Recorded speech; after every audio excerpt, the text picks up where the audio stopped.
بسم اللہ الرحمن الرحیم نحمدہ ونصلی علی رسولہ الکریم اما بعد۔ محترم ناظرین کرام، ایک صاحب ہیں تہذیب سیف، ان کا سوال ہے روحام کے معنی بتائیں۔ دیکھیے جو لفظ آپ نے پوچھا ہے روحام، آپ نے اس کا تلفظ جو لکھا ہے وہ اردو کے اندر را واو ہا الف زبر ہا و میم، روحام، اور یہ چھوٹے ہا کے ساتھ آپ نے لکھا ہے اور واو کے ساتھ میں۔ یہ جو واو کے ساتھ آپ نے تلفظ لکھا ہے روحام کا، یہ تلفظ ہم نے کافی تلاش کیا، واو کے ساتھ میں یہ تلفظ کہیں بھی لغات کے اندر کتابوں میں موجود نہیں ہے۔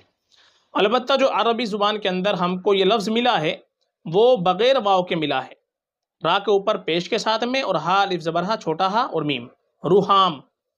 روحام یہ عربی زبان کا ایک لفظ ہے، اور عربی زبان کے اندر روحام کے معنی آتے ہیں غیر شکاری پرندہ، یعنی جو پرندہ شکار نہ کرے، شکار نہ کرنے والا پرندے کو روحام کہا جاتا ہے۔ تو یہ نام اگر رکھنا چاہے تو روحام رکھ سکتے ہیں بنا واو کے۔ جو انگلش کے اندر آپ نے اس کی سپیلنگ لکھی ہے وہ تو صحیح لکھی ہے، باقی اردو کے اندر آپ نے اس کا تلفظ وہ صحیح نہیں لکھا ہے، تو یہ نام روحام جو آپ نے لکھا ہے وہ تو مناسب نہیں ہے۔ باقی روحام را پر پیش کے ساتھ میں یہ جو لفظ ہے اس کے معنی دے رکھے ہیں غیر شکاری پرندہ، یعنی جو پرندہ شکار نہیں کرتا ہے اس کو روحام کہا جاتا ہے۔ تو رکھنا چاہے تو معنی کے اعتبار سے نام رکھ سکتے ہیں، معنی میں کوئی خرابی نہیں ہے، نام رکھا جا سکتا ہے۔ ہاں زیادہ بہتر یہ ہے کہ ہم اپنے بچوں کے نام رکھیں تو انبیاء کرام علیہم الصلاۃ والسلام کے ناموں پر، صحابہ رضی اللہ عنہم اجمعین کے ناموں پر، جو نیک لوگ گزرے ہیں ان کے ناموں پر نام رکھ لیں، یہ اور بہتر ہے، باعث فضیلت ہوتا ہے۔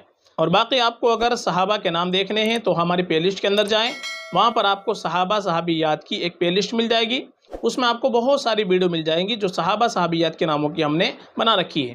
اور اینڈ اسکرین میں بھی آپ کے سامنے دو ویڈیو نظر آ جائیں گی، جن میں ایک ویڈیو میں لڑکیوں کے نام رہیں گے، ایک ویڈیو میں لڑکوں کے نام ہیں، اس میں بھی آپ دیکھ سکتے ہیں، بڑے خوبصورت خوبصورت نام آتے ہیں۔ فقط واللہ اعلم۔